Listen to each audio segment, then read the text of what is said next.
अभी बैठक में तो मुख्य रूप से जो निर्माण की गति है उसके बारे में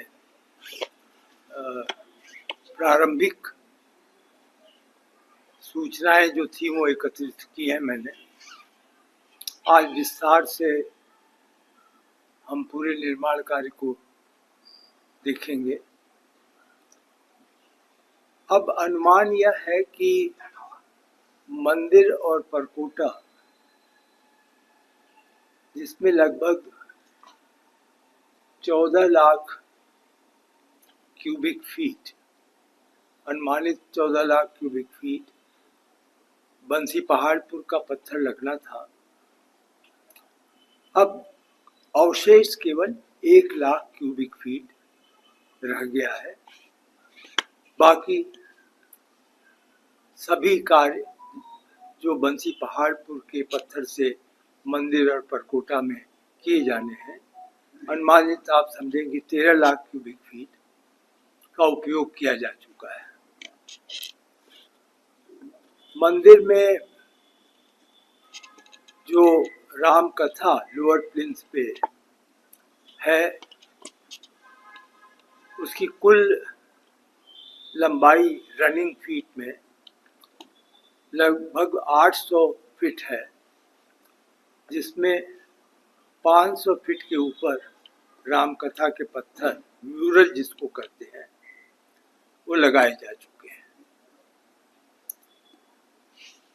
परकोटा में जो ब्रॉन्ज का म्यूरल लगना है, जो कुल मिलाकर लगभग 80 म्यूरल लगेंगे, 80 पैनल बनेगा, उसमें अब तक करीब 45 म्यूरल लग चुके हैं।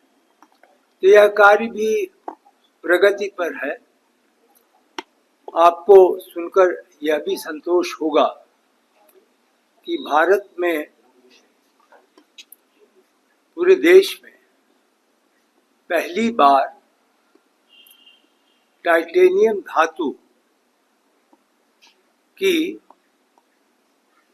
जो हमारे मंदिर में प्रथम तल, भूतल और द्वितीय तल पे बड़ी बड़ी खिड़कियां हैं, तो उन पर टाइटेनियम धातु से जो है जाली लगाई गई है, जो अपने में अनोखी है, क्योंकि आप जानते हैं कि टाइटेनियम का जीवन बहुत लंबा, मतलब आप यूँ समझें कि वह 1000 वर्ष से भी ज्यादा माना जाएगा। और वह धातु ऐसी होती है कि वो हल्की बहुत होती है, अन्य की तुलना में हल्की होती है। तो यह एक नया अनुभव किया गया। केंद्र सरकार की एक उपक्रम है, मिठानी मिश्रण धातु उपक्रम है, उन्होंने इस जाली को बनाया है और कुल मिलाकर के करीब 32 जाली लगेंगी, भूतल पे, प्रथम तल पे और द्वितीय तल पे। उसका एक जाली लगकर उसका अनुभव कर लिया गया, अभ्यास कर लिया गया, उसे कल पास कर दिया गया और अब वो उसके अनुसार बाकी जालियां अनुमानित 15 अगस्त तक बनाकर और लगा देंगे। तो इस प्रकार जो जाली का काम है मंदिर में अवशेष, और जो राम कथा का जो मैंने अभी आपको विवरण दिया, ये दो मुख्य कार्य हैं। हम यह तो नहीं कह रहे हैं कि बिल्कुल हमने जो शेड्यूल बनाया था उसके अनुसार प्रगति है, लेकिन हम आश्वस्त हैं कि जुलाई के अंत तक ये सभी निर्माण कार्य पूरे हो जाए। जी, वो बिल्कुल अंतिम हो गया है, उस पर कार्य शुरू हो गया है।